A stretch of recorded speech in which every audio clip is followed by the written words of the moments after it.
Hello friends, I am Aprati. Welcome back to our channel plants space.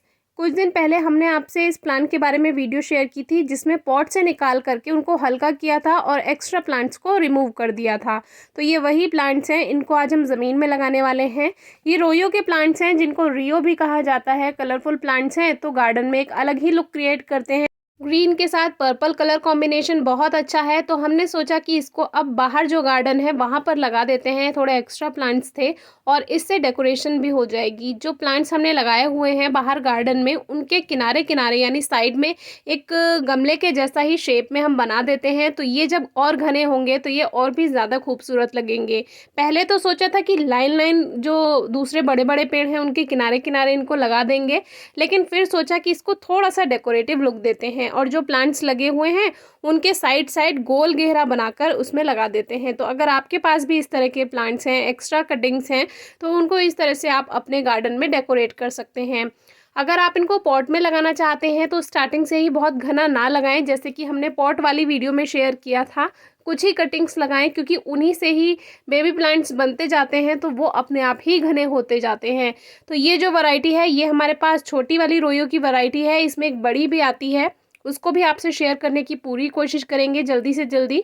तो ये एक spider plant हमने ऐसे ही लगा दिया था, अच्छी ग्रोथ करता गया। तो साइड में अब इसके भी हम सोच रहे हैं कि ये ग्रीन कलर है तो इसको भी पर्पल का कॉम्बिनेशन बना देते हैं पर्पल के साथ। तो देखिए साइड में इसमें भी ये कटिंग्स जो है इनको रख देते हैं। अब ये जितने भी प्लांट्स हमारे एक्स्ट्रा निकले थे ये कम से कम 4-5 दिन पहले निकले थे और ये तब से ऐसे ही टब में रखे हुए थे। तो जो वांडरिंग ज़ू है या पर्पल हार्ट है या इस तरह का रियो, जिसको रोयो भी कहते हैं, रियो भी कहते हैं, तो ये जो प्लांट है इनको आप काफ़ी दिन तक ऐसे ही रखा रहने दे सकते हैं। ये एक हार्डी प्लांट होते हैं और कटिंग से इजीली ग्रो हो जाते हैं।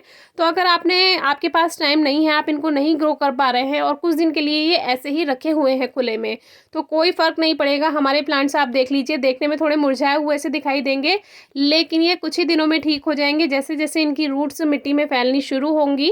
क्योंकि ये जो प्लांट्स हैं ये कटिंग से इजीली ग्रो हो जाते हैं। छोटी से छोटी कटिंग या एक छोटे से छोटा बेबी प्लांट आप ग्रो कर सकते हैं। तो इसका भी हमने साइड से किनारा बना दिया है। अब जैसे जैसे ये घने होते जाएंगे वैसे वैसे हम इनको साइड से थोड़ा सा अलग कर लेंगे और जो प्लांट्स हैं उनका भी चारों तरफ का एक किनारा सा इन्हीं प्लांट से बना देंगे, तो बहुत ही ज़्यादा खूबसूरत लगेगा। अब ये कैसी जगह लगाना है, तो ऐसी जगह लगाएं जहां कम से कम 2 घंटे की धूप तो मिल ही जाए या छन छन कर धूप मिले। यानी कि बड़ा पेड़ भी है तो ऐसी जगह होना चाहिए कि वो धूप थोड़ी बहुत आ जाती हो। 1 या 2 घंटे की धूप भी मिलेगी तो भी अच्छी ग्रोथ हो जाएगी।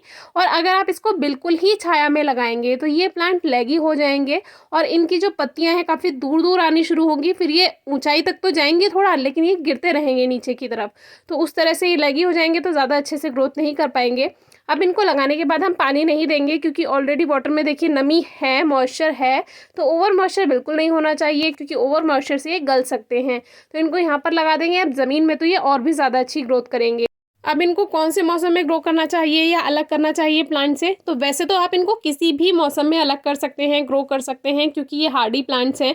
और मान लीजिए आपने ग्रोइंग सीजन में इनको ग्रो नहीं भी किया है तो भी ये सर्वाइव कर जाएंगे और ग्रोथ नहीं होगी लेकिन ये लगे रहेंगे। और जैसे ही इनका ग्रोइंग सीजन आएगा यानी स्प्रिंग से लेकर और लगभग फरवरी मार्च से लेकर और उधर अगस्त सितंबर तक ये काफ़ी अच्छे से ग्रोथ कर जाते हैं। अब थोड़े से प्लांट्स बच गए थे, इनको एक साथ लगा दिया है। कोई फर्टिलाइजर की रिक्वायरमेंट नहीं है। कोई क्वेरी हो तो ज़रूर पूछिएगा। वीडियो कैसी लगी बताइएगा। Thank you.